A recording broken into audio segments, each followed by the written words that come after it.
Bueno, comenzamos diciendo que se aprobó la reforma de modernización laboral en Argentina. Falta el viernes pasado.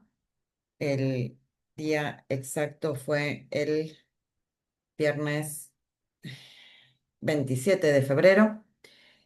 Falta la publicación en el boletín oficial. Sí, se aprobó por 42 votos afirmativos, 28 negativos y se eliminó el artículo 44.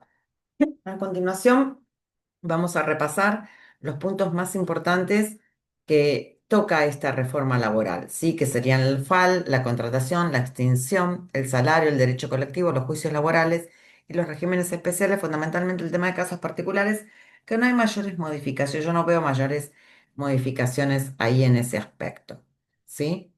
Entonces, acá tenemos la estructura de la reforma, dentro de los puntos más importantes, el FAL, que es el sistema de capitalización para cubrir indemnizaciones, el contrato de trabajo y la registración, redefiniciones, exclusiones, nuevas modalidades, la extinción e indemnizaciones, nuevas reglas de despido, preaviso y reparación, salario, jornada, licencia y vacaciones, el banco de horas extras, el banco de horas en general, el salario dinámico, los beneficios sociales, en materia de derecho colectivo, los servicios esenciales, los nuevos servicios que se decretan, la huelga, juicios laborales, costas y casas particulares.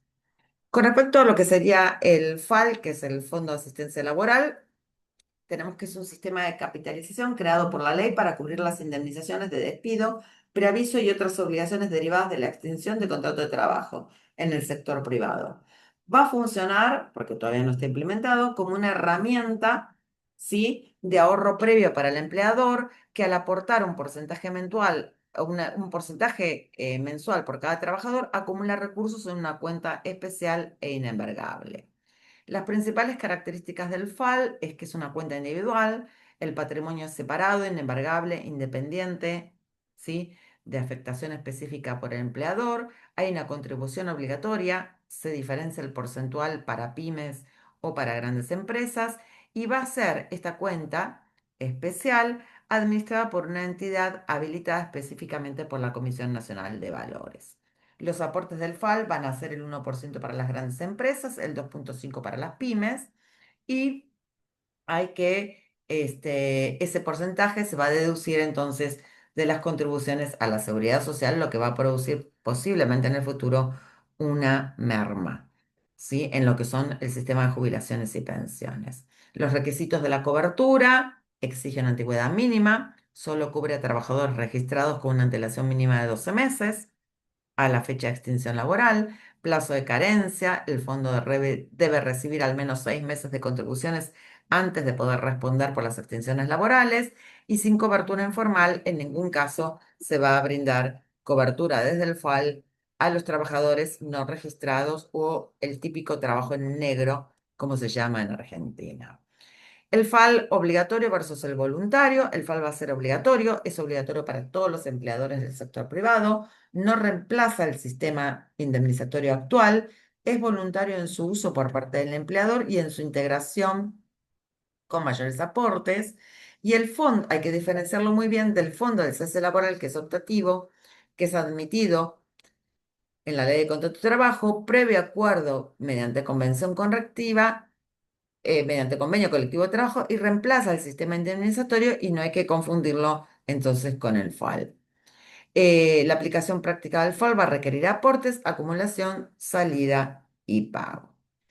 Las causas que va a cubrir el FAL van a ser el despido sin causa, el preaviso y la integración, otras extinciones y el mutuo acuerdo. Puntos a favor y puntos en contra tiene este FAL. Contrato de trabajo y registración. Vamos a este punto que es fundamental. Trabajadores independientes, ¿sí? Trabajadores independientes y colaboradores quedan fuera, no se aplica según el ámbito de aplicación, plataformas digitales tampoco, y a los privados de libertad. Todos estos grupos de personas quedan fuera de la ley de contrato de trabajo.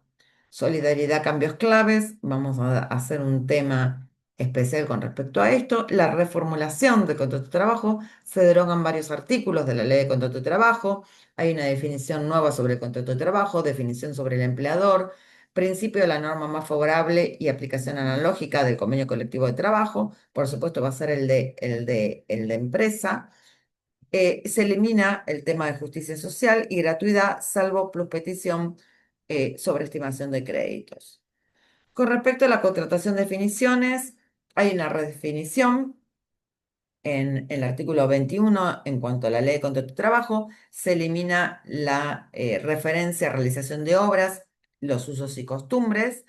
En el artículo 22 y 23 del tema de relación laboral hay una redefinición de la relación laboral y la presunción. No se presume la relación laboral en caso de profesionales y oficios, si dan facturas y recibos. Esto ya estaba, venía de la ley anterior de, de bases. Y en el artículo 26 y 27 hay una redefinición de empleador y socioempleador. El tema de ius variandi, certificado de trabajo, ¿sí? Eh, es también importante verificar el certificado de la entrega de trabajo del artículo 80. Hay un plazo de entrega de 45 días a partir de la extinción y no hay sanción.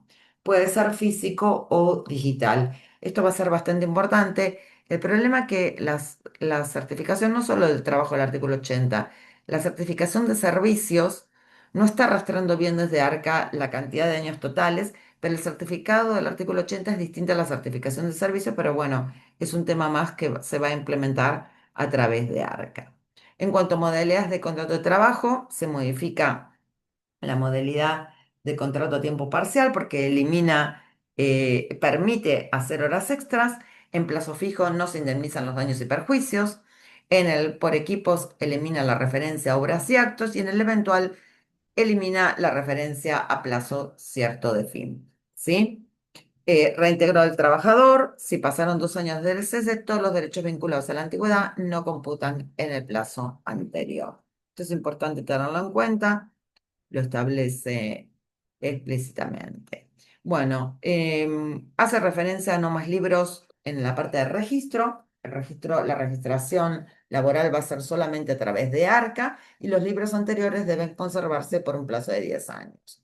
La omisión de registración, hay una presunción favorable al trabajador, a favor del trabajador, se elimina la omisión exhibición y ya se habían derogado las multas en la ley de base se habían derogado las multas por deficiente o nula registración. Esto tengámoslo en cuenta porque el trabajador tiene ahí con ARCA la posibilidad de que ante la falta de registración de hacer una especie de denuncia. Nuevas obligaciones. El trabajador debe informar a ARCA inmediatamente de las deficiencias registrales. En caso de empleo deficiente o no registrado, el juez debe enviar la sentencia definitiva a ARCA para la liquidación y cobro de sumas adeudadas por multas e intereses. Y en materia de obras sociales, la condena solo puede ser al pago de lo efectivamente abonado por el trabajador para mantener la afiliación cuando ha quedado sin cobertura. Los trabajadores de plataformas mantienen la independencia, quedan fuera de la ley de contrato de trabajo. Y hay derecho a conocer, por supuesto, los criterios de retribución y propinas. En materia de estatutos especiales, se derogan la ley de teletrabajo,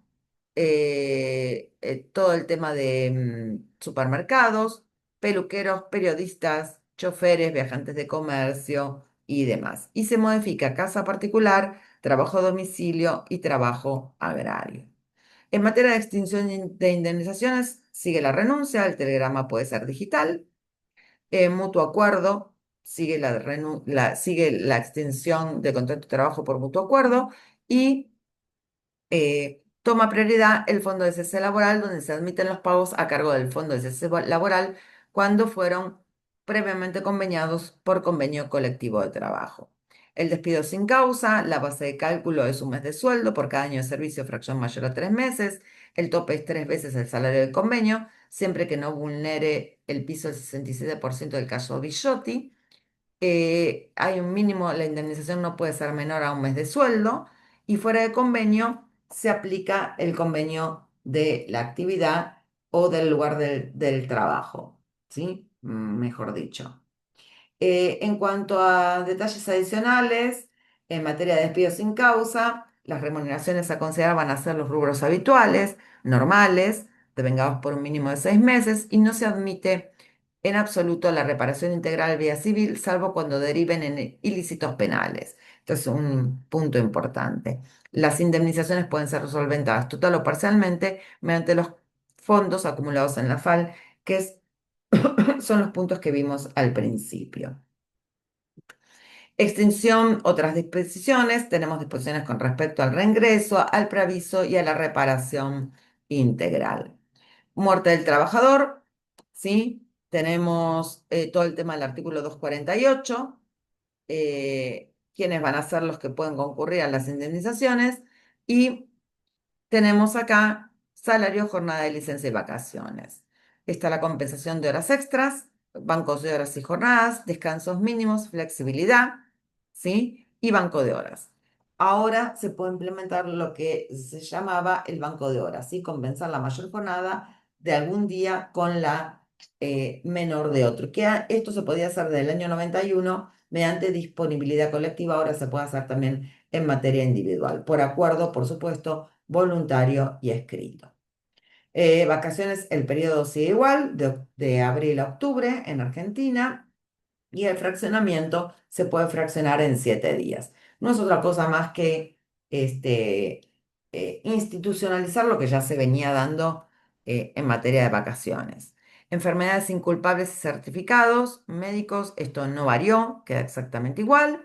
Por supuesto, el trabajador tiene la obligación de dar aviso y los certificados médicos, hay toda una reglamentación especial con respecto a la firma digital, discrepancias y profesional de institución habilitada. Tiene que ser. Los beneficios sociales siguen siendo los gastos médicos. Incluye a los planes de prepago o diferencias en la cobertura. Esto es algo nuevo. Lo incluye específicamente como un beneficio social, o sea, no va a estar sujeto a aportes y contribuciones. Son prestaciones de seguridad social no remunerativas, no dinerarias y no acumulables ni sustituibles en dinero. En la expresión ropa de trabajo se elimina el uso exclusivo e incluye otros beneficios como la sala maternal, guardería, útiles escolares, gasto de cepello y demás, que ya venían estando, pero los trata específicamente. Y sobre todo a tema comedor y alimentación, ¿sí? Con respecto al salario dinámico, es un punto importante que toca en materia de compensaciones. Sabemos que en materia de compensaciones el salario se determina por el valor del puesto, el valor del mérito y el valor del mercado, más servicios y beneficios, pero acá se le pueden agregar componentes adicionales, transitorios, fijos o variables, según el mérito del trabajador, a criterios organizacionales por encima de los rubros obligatorios. Se va a poder hacer por acuerdo individual, por convenio colectivo de trabajo o por decisión del empleador. Así que les recomiendo escuchar la clase de compensaciones porque acá va a ser fundamental poder diferenciar entre el valor del puesto, el valor del mérito y el valor del desempeño, inclusive entre todos los sistemas que haya, individuales o grupales en materia de salario dinámico, ¿sí? O en materia de salario flexible y no ultraactivos. Puede darse de baja, por supuesto, en cualquier momento. Se elimina la referencia a premios y participación en las ganancias. Propinas las declara no remunerativas. Forma de pago, bueno, se puede pagar en moneda extranjera, se elimina el efectivo, el cheque, el pago en especie, habitación, alimentos o posibilidad de obtener ganancias y se prohíbe el uso de las billeteras virtuales o en criptomonedas o el pago por a través de criptomonedas. Esto es porque no tienen en Argentina la suficiente resguardo para con respecto de si algún momento se declaran insolventes. Las prestaciones complementarias tienen todas carácter remunerativo, salvo el reintegro de gastos y viáticos, gastos de automóvil, celular, internet, vivienda sin arraigo y distribución de utilidades y ganancias. Los recibos de sueldo tienen una pequeña reglamentación que es importante revisarla. Y con respecto al derecho colectivo, tenemos limitaciones, no deben afectar las asambleas, no deben afectar el normal desarrollo de las actividades de la empresa ni causar perjuicio de terceros. Son en sindicatos legalmente reconocidos, no autoconvocados. El salario del trabajador no se devenga durante la asamblea. Autorización del empleador, se debe solicitar permiso, ¿sí? Y con respecto a las infracciones graves, no se puede afectar la libertad de quien no se adhiere. Esto va a traer, evidentemente, el tema de las asambleas de personal, algún problema con respecto a aquellos gremios que no tienen personería o los que sí tienen personería. Yo creo que ahí no va el problema con los que tienen personería o sin personería gremial, pero sí no van a poder ser autoconvocados bajo ningún punto de vista. La tutela sindical no se aplica a candidatos, ¿sí? Electos que obtuvieron menos de un 5%, se aplica solo a los titulares electos. En materia de congresales, esto se cambia, la tutela dura mientras dura el Congreso, ¿sí? En materia de delegados, está todo el tema del crédito horario de 10 horas con salario. Candidato en electo no puede acumular indemnizaciones. Esto es un importante cambio en materia eh, de convenciones colectivas de trabajo. Y con respecto a las asociaciones sindicales, bolsas de trabajo no son obligatorias. Con respecto a los sindicatos, el empleador siempre tiene la libertad de contratación, esto está en la Constitución Nacional, y los sindicatos de empresa pueden obtener personería gremial desplazando a los sindicatos preexistentes de cualquier grado, si mantienen un mínimo de 6 meses la cantidad superior de afiliados. Esto va a ser muy importante. Se incorpora todo el tema de prácticas desleales, como la afiliación compulsiva, no acatar la conciliación obligatoria, todo el tema de bloqueos y daños. Y en materia de huelga, se hace una diferencia entre servicios que van a ser esenciales y los trascendentales. En los servicios esenciales hay que garantizar un 75% del mínimo de presencialidad y en los trascendentales un 50%. Entonces, educación, sanidad, agua potable, combustible. Acá se incorpora educación, sanidad, ¿sí? Seguridad privada y demás, se incorporan como nuevos, como esenciales que no estaban. Y dentro de los trascendentales, aduanas, alimentos, radio, TV, banca, finanzas, migraciones, comercio, no van a poder hacer huelga total, sino que van a tener que poder presentar esos procedimientos. Huelga sigue con el procedimiento de conciliación, dar aviso, garantizar los servicios mínimos en los porcentajes mencionados anteriormente arriba. El tema de las contribuciones, bueno, con respecto a las contribuciones patronales, a la solidaridad, se establece en un 2%, las contribuciones patronales van a ser del 0,5 y el orden de prelación, el convenio colectivo posterior modifica el anterior de igual ámbito. Esto ya venía ocurriendo, que es una característica muy particular en Argentina, que no es que porque tengamos un convenio colectivo, el convenio colectivo que lo sucede en el mismo ámbito y nivel no puede ser modificado, sino que por el contrario, esto ya venía desde hace mucho tiempo, pero bueno, ahora lo explicitan, ¿sí? Lo dejan bien clarito. Bueno, negociación colectiva buena fe, todo el procedimiento este de la acción tutelar de buena fe. Y con respecto a los juicios, son juicios laborales, pago y costas, se establece, ¿sí? Todo el tema de que el pago en el juicio debe pagarse en cuenta sueldo y subsidiariamente en cuenta judicial, el pago en cuotas, ¿sí? Y con respecto a las costas, que no pueden superar el 25% del monto de la sentencia. Y cómo va a ser el tema en la actualización en materia de créditos laborales y cuál va a ser la tasa, acá le ponen tasa pasiva, ¿sí? Con respecto a la reparación integral, empleados no registrados, obras sociales y reparación integral, ¿sí? No se admite la vía civil salvo en el caso de los ilícitos.